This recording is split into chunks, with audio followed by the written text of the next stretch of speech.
भारत की स्वाधीनता के 75 वर्ष पूरे होने के उपलक्ष्य में देश संस्कृति और लोगों की उपलब्धियों के शानदार इतिहास का उत्सव मना रहा है। आजादी का अमृत महोत्सव उन लोगों के प्रति समर्पित है जिन्होंने देश की आज तक की सफल यात्रा में सक्रिय योगदान किया है। अनेक बाधाओं और चुनौतियों के बावजूद हम भारतवासियों ने देश को सशक्त, समृद्ध और आत्मनिर्भर बनाने की अतुल्य सफल गाथा लिखी है। इन प्रयासों के साकार होने से ही हमें अपने भारत की सामाजिक, सांस्कृतिक, राजनीतिक और आर्थिक पहचान प्राप्त हुई है, जिस पर हम सभी को गर्व है। देश के स्वतंत्रता संघर्ष में अनेकानेक महान क्षण आए, जिनमें 1857 का पहला भारतीय स्वाधीनता संग्राम, सत्याग्रह आंदोलन, लोकमान्य तिलक का पूर्ण स्वराज का आह्वान, नेताजी सुभाष चंद्र बोस के नेतृत्व में आजाद हिंद फौज का दिल्ली मार्च और देश भर में सभी स्थानों में ऐसे ही अन्य प्रेरक क्षण शामिल हैं। स्वाधीनता के इस अनूठे महासंग्राम के महानायक मोहनदास करमचंद गांधी का अभ्युदय केवल भारत ही नहीं अपितु संपूर्ण विश्व के लिए एक युगांतकारी घटना है। महात्मा गांधी शांति और मानव कल्याण का मसीहा बनकर संपूर्ण विश्व के लिए प्रकाश स्तंभ की भांति सबका पथ आलोकित कर जाते हैं। राजनीति के क्षेत्र में सरल, सत्य और अहिंसा के सिद्धांतों और सत्याग्रह के द्वारा नेतृत्व प्रदान करने वाले महात्मा गांधी के जीवन पर प्रकाश डाल रही हैं कन्या गुरुकुल महाविद्यालय देहरादून की भारतीय इतिहास विभाग के विभागाध्यक्ष डॉक्टर रेणु शुक्ला। किसी भी राष्ट्र का निर्माण एक सतत प्रक्रिया है जो धार्मिक, सांस्कृतिक, वैज्ञानिक चेतना के परिप्रेक्ष्य में विमर्श, विश्लेषण, संशोधनों से गुजरते हुए एक लंबे वैचारिक आंदोलन के दौरान लगातार परिमार्जित होती है। और भारत राष्ट्र के निर्माण की प्रक्रिया में गांधी का अनूठा योगदान है। इस राष्ट्र को दिशा देने वाले महात्मा गांधी के जन्म के 151 वर्ष बाद और शहादत के 7 दशक बाद भी यदि हम गांधी की बात करते हैं तो इससे स्पष्ट है कि उनमें कुछ खास है।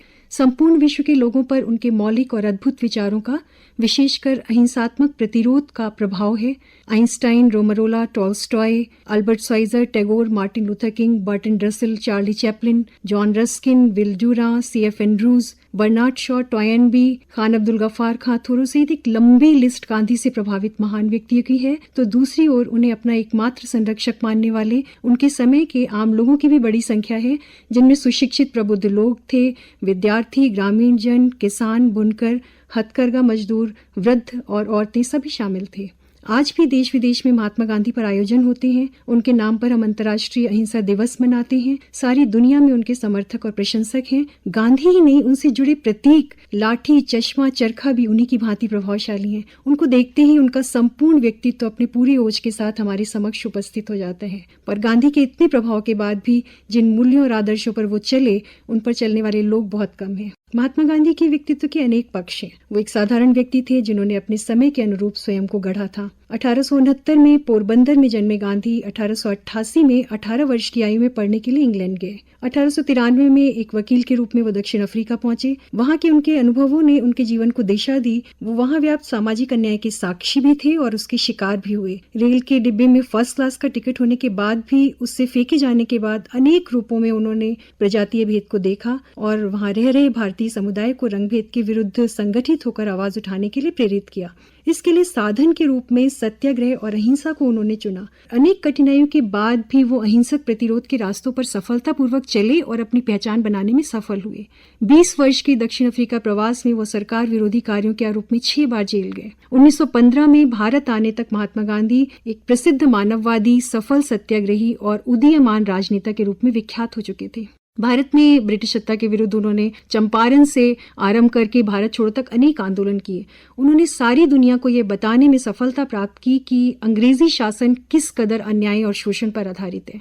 और मुझे लगता है कि गांधी की महानतम क्षमताओं में से एक यह था कि वो किसी भी व्यवस्था की भेदपूर्ण नीतियों को एक्सपोज करने में माहिर थे। और ये भी समझना आवश्यक है कि वो मीडिया के प्रयोग में बहुत कुशल थे। उन्होंने दक्षिण अफ्रीका और भारत में अपने उद्देश्य की प्राप्ति के लिए मीडिया का सफल प्रयोग किया और एक शक्तिशाली साम्राज्यवादी सरकार से संघर्ष के लिए उन्होंने जो हथियार चुने वो बहिष्कार, प्रतिरोध और उपवास जैसे अनूठे हथियार थे। इन साधनों से कैसे इतने बड़े साम्राज्य के विरुद्ध सफलता मिलेगी, ये प्रश्न अधिकतर आंदोलनकारियों को परेशान कर रहा था, पर गांधी इस अहिंसक आंदोलन की सफलता के प्रति पूरी तरह आश्वस्त थे। गांधी पर पश्चिम का उतना ही प्रभाव था जितना पूर्व का। गांधी पर रस्किन, टॉल्स्टॉय, थोरो, कार्पेंटर का भी प्रभाव था। गीता उन्होंने पहली बार विदेश में अंग्रेजी भाषा में पढ़ी। वो रामायण से प्रभावित थे और ईसाई धर्म के सेवा भाव से भी। उनमें गजब की स्वीकार्यता और स्वयं को एक बेहतर मनुष्य के रूप में बदलने की क्षमता थी। संयुक्त राष्ट्र महासचिव एंटोनियो गुतेरेस ने महात्मा गांधी की अहिंसा के संदेश को मानवता के लिए मार्गदर्शक बताते हुए उसे याद रखने की अपील की। ऐसी दुनिया का निर्माण जिसमें सब शांति और सौहार्द के साथ रह सकें, सबको न्याय मिले, गांधी द्वारा अपनाए गए मार्ग पर चलकर ही संभव है। गांधी व्यक्तिगत स्वतंत्रता और सबके उत्थान के पक्के समर्थक थे। उनका मानना था कि अंतिम व्यक्ति भी जब तक मेन स्ट्रीम नेशनलिज्म का हिस्सा नहीं बनेगा तब तक किसी राष्ट्र का उदय नहीं हो सकता। उनकी इसी सोच के कारण देश के कमजोर और उपेक्षित लोग आजादी की लड़ाई के निडर योद्धा बने। राष्ट्रवाद के सबसे बड़े पैरोकार गांधी टेरिटोरियल नेशनलिज्म की नहीं, डेमोक्रेटिक नेशनलिज्म की बात करते हैं। गांधी का देश भौगोलिक सीमा नहीं, उसके भीतर रहने वाले लोग हैं। गांधी ने बार बार बताया कि देश के बनने बिगड़ने की कहानी देश के लोगों यानी हम से आरंभ होती है।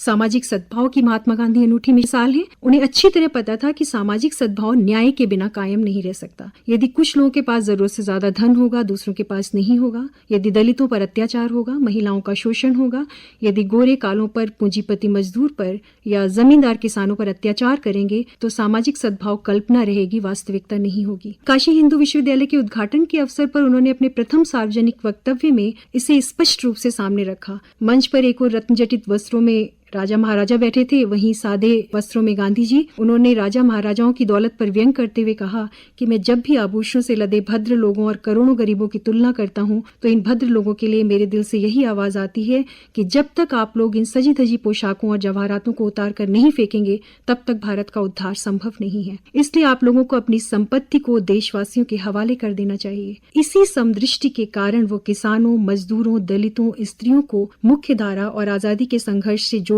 समाज में उन्हें समान स्तर पर लाने के लिए सदैव प्रयत्नशील रहे। गांधी का एक बहुत बड़ा और महत्वपूर्ण योगदान आजादी के संघर्ष से महिलाओं को जोड़ना था, जिसकी शुरुआत गांधी जी ने दक्षिण अफ्रीका में कस्तूरबा गांधी को आंदोलन में उतार कर की थी। गांधी जिस अहिंसा के लिए जाने जाते हैं उसके विषय में उन्होंने कहा कि वो उन्होंने अपनी पत्नी से सीखी। सविनय अवज्ञा आंदोलन में महिलाओं की सक्रिय भागीदारी रही। उन्होंने अपने आश्रम में महिलाओं को प्रशिक्षित भी किया। अनेक महिलाओं ने घर परिवार छोड़ा, शराब की दुकानों पर पिकेटिंग की, बच्चों सहित जेल गईं। महिलाओं में आजादी का जज्बा और साहस, आत्मविश्वास अभूतपूर्व था। आजादी की लड़ाई को गांधी का एक बहुत बड़ा योगदान उसे एक स्ट्रक्चर देना है। गांधी दो मोर्चों पर एक साथ लड़ रहे थे, अंग्रेजों से और स्वयं अपने ही समाज से। जब अधिकांश लोग किसी भी प्रकार से सिर्फ आजादी प्राप्त करने का स्वप्न देख रहे थे, गांधी स्वतंत्रता के बाद के नए भारत के निर्माण के लिए भारतीय समाज को दुरुस्त कर रहे थे। उन्होंने किसानों और मजदूरों के हितों के लिए सत्याग्रह करके स्वाधीनता संघर्ष में कदम रखा।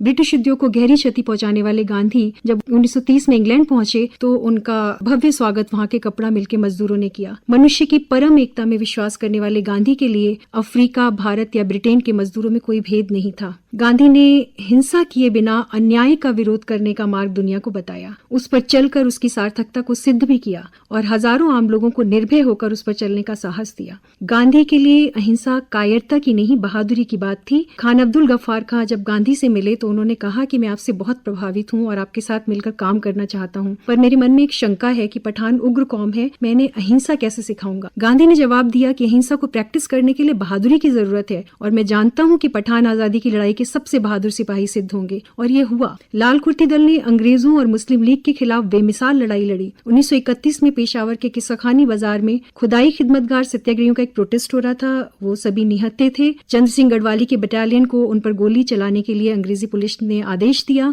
पर उत्तराखंड के चंद्र सिंह गढ़वाली ने इस आदेश को यह कहकर नहीं माना कि वो निहत्थे लोगों पर गोली नहीं चला सकते। इसके बाद खुदाई खिदमतगारों ने पुलिस की गोलियों, लाठियों, सभी प्रकार के दमन का अहिंसा की ताकत से सामना किया और अहिंसा के मार्ग पर डटे रहे। उसी बाजार में एक व्यक्ति था जो खुदाई खिदमतगारों के अहिंसक होने को लेकर उनकी काफी आलोचना करता था और प्रायः कहता था कि बहादुरों की कौम को गांधी ने कायर बना दिया है। उसने ये सारा घटनाक्रम देखा तो वो बहुत उत्साहित हुआ और खून से तरबतर सत्याग्रहियों को अहिंसक आंदोलन करते देख वो इतना फैसिनेट हुआ कि दौड़ता हुआ अपने घर में गया। सफेद रंग का कुर्ता उसने आलते से रंगा और उसे गीला ही पहनकर बाहर आया और जोर जोर से चिल्लाने लगा, मैं भी खुदाई खिदमतगार हूँ, मुझे भी गोली मारो। ऐसा प्रभाव था गांधी का और उनकी अहिंसा का। इसी प्रकार की धरासना की नमक निर्माणशाला की घटना में भी सत्याग्रहियों ने अद्भुत अहिंसा का परिचय दिया। महात्मा गांधी का कहना था कि जिस प्रकार हिंसा में विश्वास रखने वाले को मारना सीखना होता है, उसी प्रकार अहिंसा में विश्वास रखने वाले को मरना सीखना होता है। ब्रिटिश सत्ता के विरुद्ध आम लोगों को तैयार करने, स्वाधीनता, स्वराज, स्वावलंबन, महिला सशक्तिकरण, ग्राम्य विकास आदि के संबंध में आम लोगों को जागरूक करने के उद्देश्य से उन्होंने उत्तर प्रदेश एवं उत्तराखंड सहित संपूर्ण भारत की यात्राएं की। उत्तर प्रदेश में लखनऊ, इलाहाबाद, बनारस, कानपुर, गोरखपुर, पीलीभीत, बरेली, मेरठ आदि स्थलों पर वो गए। लखनऊ, इलाहाबाद, बनारस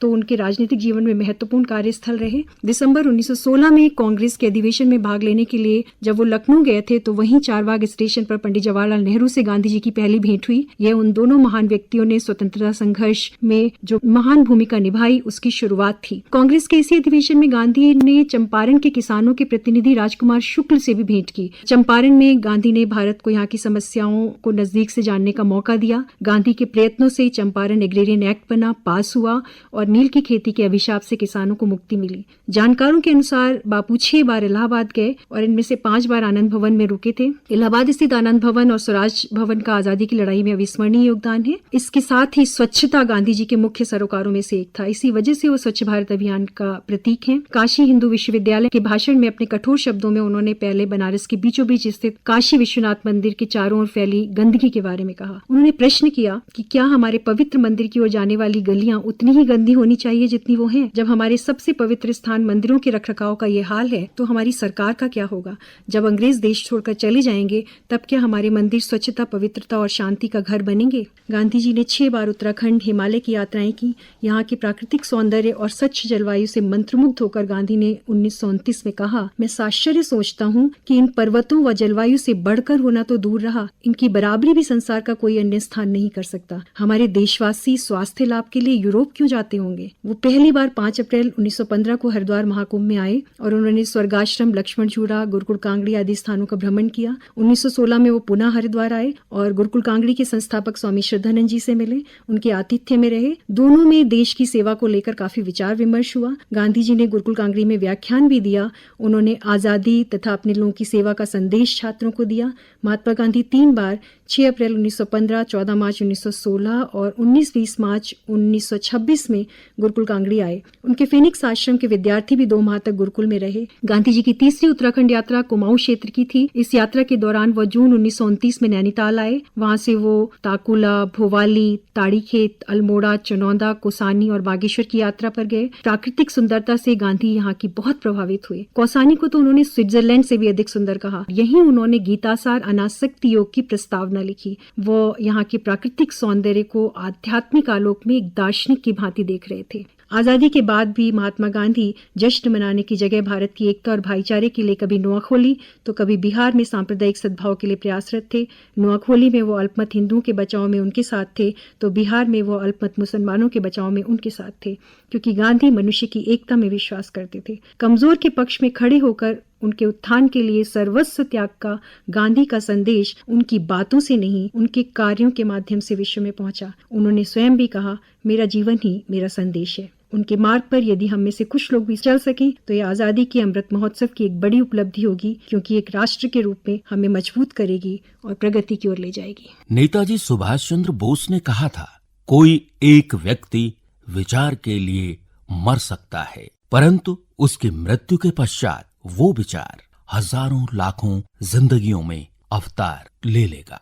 आशा है हमारे स्वतंत्रता सेनानियों के संघर्ष, उनके त्याग और उनके अनमोल विचार उनके सपनों के भारत के निर्माण के लिए जन चेतना जागृत करते रहेंगे। उनके आदर्शों से भावी पीढ़ी प्रेरणा लेती रहेगी। महात्मा गांधी के स्वाधीनता संग्राम में योगदान पर जानकारी दे रही थी कन्या गुरुकुल महाविद्यालय देहरादून में भारतीय इतिहास विभाग के विभागाध्यक्ष डॉक्टर रेणु शुक्ला।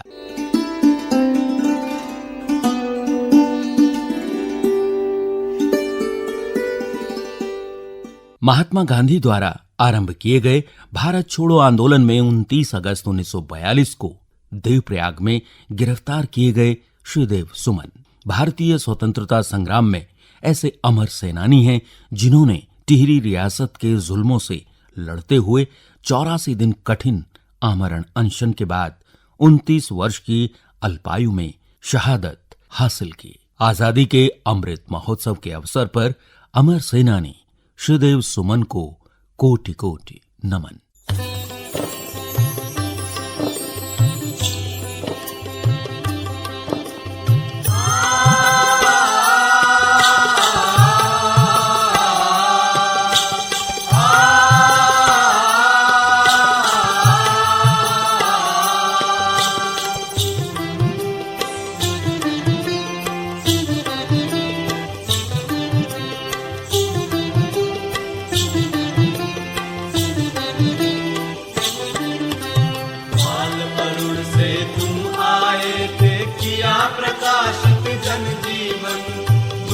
हटा तब खिली पंखुरी विहस उठाती गई उपवन बाल अरुण से तुम आए थे किया प्रकाशित जन जीवन दूर हटा तब खिली पंखुरी विहस उठाती गई उपवन बाल अरुण से तुम आए थे।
उठाती गली उपवन बाल अरुण से तुम आए थे।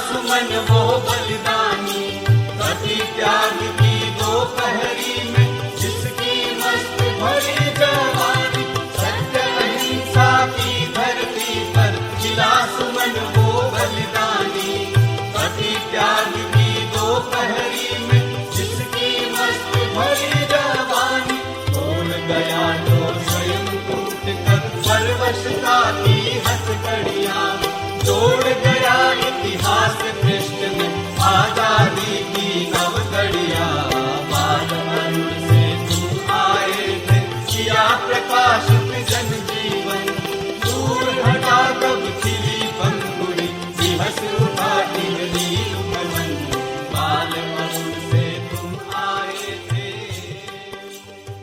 विज्ञान विकास का जन्मदाता है। वैज्ञानिक समुदाय, डॉक्टर, इंजीनियर और अनगिनत शिल्पी मानवीय सेवाओं के लिए समर्पित होकर कार्य कर रहे हैं, जिन्होंने विज्ञान के विभिन्न आयामों के अनुपम उपयोगों के जरिए हमारे जीवन की रक्षा की है। मामूली मशीनों से लेकर जटिलतम यंत्रों तक इन सभी आविष्कारों ने हमारे जीवन को निश्चित स्वरूप दिया है। वैश्विक स्तर पर आज धरती पर कई ऐसे पदार्थों की मौजूदगी हो गई है जिससे प्रदूषण की समस्या बढ़ती जा रही है। वायु, जल और मृदा के साथ साथ प्लास्टिक प्रदूषण एक बड़ी समस्या के रूप में सामने आया है। हमारे द्वारा प्रयोग में लाए जा रहे प्लास्टिक से ऐसी समस्याएं जन्म ले रही हैं जिनका हम अंदाजा भी नहीं लगा सकते। प्रधानमंत्री श्री नरेंद्र मोदी कहते हैं कि आजादी का अमृत महोत्सव नव संकल्पों का उत्सव है। प्लास्टिक मुक्त भारत हमारा नव संकल्प होना चाहिए। सिंगल यूज ऑफ प्लास्टिक पर प्रतिबंध इस दिशा में महत्वपूर्ण कदम है। जानकारी दे रहे हैं सोशल डेवलपमेंट फॉर कम्युनिटीज यानी SDC फाउंडेशन के संस्थापक और पर्यावरण कार्यकर्ता श्री अनूप नौटियाल। आपने पढ़ा होगा, सुना होगा और देखा होगा कि 1 जुलाई 2022 से देश में अलग अलग किस्म के सिंगल यूज प्लास्टिक आइटम्स के ऊपर बैन लगा है। तो दोस्तों, 19 अलग अलग सिंगल यूज प्लास्टिक के ऐसे आइटम्स जिनकी यूटिलिटी बहुत कम है, पहले उस श्रेणी में आने वाले, एक बार यानी सिंगल यूज का इस्तेमाल होने वाले और ऐसे प्लास्टिक उत्पादों का जो कि बहुत ज्यादा गंदगी फैलाते हों, ऐसे 19 आइटम्स के ऊपर बैन लगा है। इनमें से चंद आइटम, उदाहरण के तौर पर जिस डंडी के साथ में हम अपने कान को साफ करते हैं यानी ईयरबड पर लगी हुई प्लास्टिक स्टिक, ऐसे ही करके गुब्बारे या बैलून पर लगी हुई प्लास्टिक स्टिक, थर्मोकोल, प्लास्टिक के झंडे, कैंडी जिसमें स्टिक लगी होती है, आइसक्रीम की stick, disposable cutlery, fork, spoon, knife, glass trays और विशेष तौर पर स्ट्रॉ जिससे हम अलग अलग पेयजल या जूस या तमाम इस किस्म की चीजें पीते हैं। इन सभी आइटम्स के ऊपर जैसा मैंने कहा 1 जुलाई 2022 से बैन लग चुका है। लेकिन इस 1 जुलाई 2022 के पीछे एक कहानी है और जिस कहानी की शुरुआत वर्ष 2019 को लाल किले की प्राचीर से 15 अगस्त 2019 को माननीय प्रधानमंत्री जी के उद्बोधन से, जहां पर उन्होंने पूरे देश के सामने एक सपना दिखाया, एक दिशा दिखाई, एक रास्ता दिखाया और एक सवाल भी पूरे देश के सामने पूछा कि क्या हम 130 करोड़ भारतवासी सभी लोग मिलकर के इस सिंगल यूज प्लास्टिक से, जो कि अब एक नासूर हमारे पूरे समाज के लिए, हमारी नदियों के लिए, हमारे जल जंगल जमीन के लिए, हमारी मिट्टी के लिए, हमारी सांस के लिए, हमारे खाने के लिए, हमारे पानी के लिए बन चुका है, क्या हम सब लोग मिल करके इससे निजात पा सकते हैं? तो दोस्तों, इस 1 जुलाई 2022 की कहानी जैसा मैंने कहा 15 अगस्त 2019 को शुरू होती है और पिछले वर्ष 2021 को 12 अगस्त को पर्यावरण मंत्रालय एक नोटिफिकेशन के माध्यम से सरकार की तमाम प्रशासनिक इकाइयों को, समाज को और बाजार को आगाह करता है और जानकारी देता है कि 1 जुलाई से इन 19 आइटम्स के ऊपर बैन लग जाएगा। आपको एक जिज्ञासा हो रही होगी कि इस बैन में ऐसी क्या विशेषता है? क्या इस किस्म का बैन हमारे देश में पहली बार लगा है? क्या इससे पहले हमारे देश में कभी बैन लगे हैं? जी हाँ, देश में बैन जरूर लगे हैं, लेकिन आज तक के लगने वाले बैन समस्त राज्य के स्तर पर ही लगते थे। उदाहरण के तौर पर उत्तराखंड ने अपना अलग बैन लगा लिया, दिल्ली ने अपना अलग बैन लगा लिया, उत्तर प्रदेश ने अपना अलग बैन लगा दिया, गुजरात ने अपना बैन लगा लिया। लेकिन देश में जैसा हम कह रहे हैं और देख रहे हैं, ये पहली बार एक अम्ब्रेला एक्ट पूरे देश में एक साथ एक समय पर एक तिथि से आया है। इसीलिए ये बैन एक विशेष स्थान देश की इस सिंगल यूज प्लास्टिक की लड़ाई में रखता है। यहाँ पर यह कहना भी प्रासंगिक होगा कि देश के कुछ राज्यों ने इस पर शुरू से ही एक बढ़त बना रखी है। हमारे सामने कुछ उल्लेखनीय उदाहरण, अगर हम पर्वतीय राज्यों की बात करें तो हिमाचल प्रदेश और सिक्किम ने सिंगल यूज प्लास्टिक के उन्मूलन में अपने समाज के साथ मिलकर बेहतरीन काम किया है। लेकिन अब इस बैन के माध्यम से देश के समस्त राज्य और समस्त केंद्र शासित राज्य एक दिशा में आगे बढ़ रहे हैं। इस बैन को अमली जामा पहनाने के लिए सरकार की इकाइयों का, बाजार में उत्पाद लाने वाली कंपनियों का, इकाइयों का और विशेष तौर पर समाज का एक बहुत बड़ा रोल है। हम सभी जानते हैं कि सिंगल यूज प्लास्टिक आज एक कितनी बड़ी वैश्विक, राष्ट्रीय और क्षेत्रीय चुनौती बन चुका है। उत्तराखंड के संदर्भ में, जो कि एक पर्वतीय हिमालय राज्य है, जहां के जल जंगल जमीन एक संवेदनशील स्थान पूरे इस पारिस्थितिकी तंत्र में रखते हैं, वहां जाकर के सिंगल यूज प्लास्टिक और कचरे के पहाड़ इस समय सभी की चिंता का सबब बन रहे हैं। आपको ख्याल होगा कि लगभग 2 माह पूर्व 29 मई 2022 को माननीय प्रधानमंत्री जी ने भी अपने मन की बात के संबोधन में केदारनाथ धाम में फैली हुई कचरे की समस्या को लेकर अपनी चिंता व्यक्त की थी। आज इस समय जब पूरे देश में आर्थिक गतिविधियां कोविड काल के बाद में खुल चुकी हैं और पर्यटन और तीर्थाटन भी अपने चरम पर है, ये हम सभी के लिए जरूरी बन जाता है कि स्थानीय लोग और पर्यटक और तीर्थ पर आने वाले लोग और पूरा समाज किस तरीके के साथ में मिलकर के अपनी आदतों में बदलाव लाते हुए इस सिंगल यूज प्लास्टिक बैन को सिर्फ अपने देश में ही सफल नहीं बनाते, लेकिन पूरे विश्व के सामने एक ज्वलंत उदाहरण पेश करते हैं। आज दोस्तों, हम सभी जानते हैं कि पूरे विश्व में भारत का एक अलग डंका है और पूरा विश्व टकटकी लगाए हुए भारत की गतिविधियों को देखता है, क्योंकि भारत आज पर्यावरण की दृष्टि से, जलवायु परिवर्तन की दृष्टि से और तमाम ऐसी दृष्टियों से एक अग्रणी भूमिका में है। जो हमारे देश में आज होता है वो पूरे विश्व के लिए नजीर कहीं न कहीं निश्चित तौर पर बनता है और एक उदाहरण पूरे समस्त विश्व के सामने, विश्व के 700-800 करोड़ लोगों के सामने प्रस्तुत करता है। खैर दोस्तों, वापस अगर हम अपने राज्यों में, अपने शहरों में, अपने गांवों में, अपने कस्बों में और अपने जिलों में और अपने घरों पर लौटें, तो ये बात जरूरी है कि हम सब इसको एक सामूहिक मिशन के तौर पर, एक जन आंदोलन के तौर पर इस प्लास्टिक बैन को सफल बनाएं। मैं आपके साथ में यह जानकारी भी साझा करना चाहूंगा कि ये प्लास्टिक के खिलाफ ये जो युद्ध हमारे देश में प्रारंभ हुआ है, जो कि लोगों की सहभागिता यानी आप और मेरे जैसे लोगों की सहभागिता के साथ ही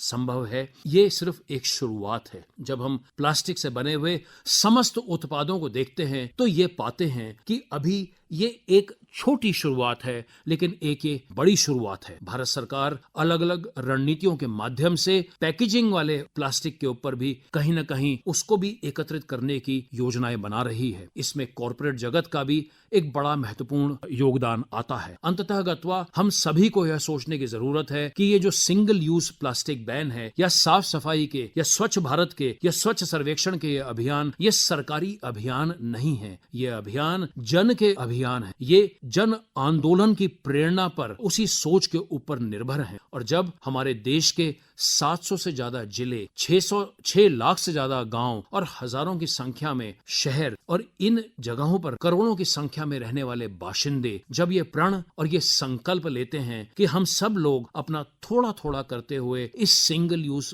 प्लास्टिक के खिलाफ लड़ाई लड़ेंगे, अपना स्वयं कपड़े का थैला लेकर जाएंगे, प्लास्टिक पानी की बोतल में ना पीते हुए अपने घरों से अपनी बोतल में पानी लेकर के जाएंगे और तमाम ऐसे छोटे बड़े काम करते हुए स्वयं अपने व्यवहार में परिवर्तन लाएंगे, तो छोटे छोटे कदमों से हमारा समाज, हमारा देश आगे बढ़ेगा। मैं सिर्फ इन पंक्तियों के साथ में अपनी बात को समाप्त करना चाहूंगा कि रख हौसला वो मंजर भी आएगा, प्यासे के पास चलकर समंदर भी आएगा, थक कर न बैठ ए मंजिल के मुसाफिर, मंजिल भी मिलेगी और मिलने में मजा भी आएगा। यदि आज हम प्लास्टिक के प्रदूषण को कम करने के लिए एक साथ कदम बढ़ाते हैं तो निश्चित है कि जल्द ही हम प्लास्टिक मुक्त भारत के निर्माण में सहायक हो सकते हैं। इस विषय पर महत्वपूर्ण जानकारी दे रहे थे सोशल डेवलपमेंट फॉर कम्युनिटीज यानी SDC फाउंडेशन के संस्थापक और पर्यावरण कार्यकर्ता श्री अनूप नौटियाल।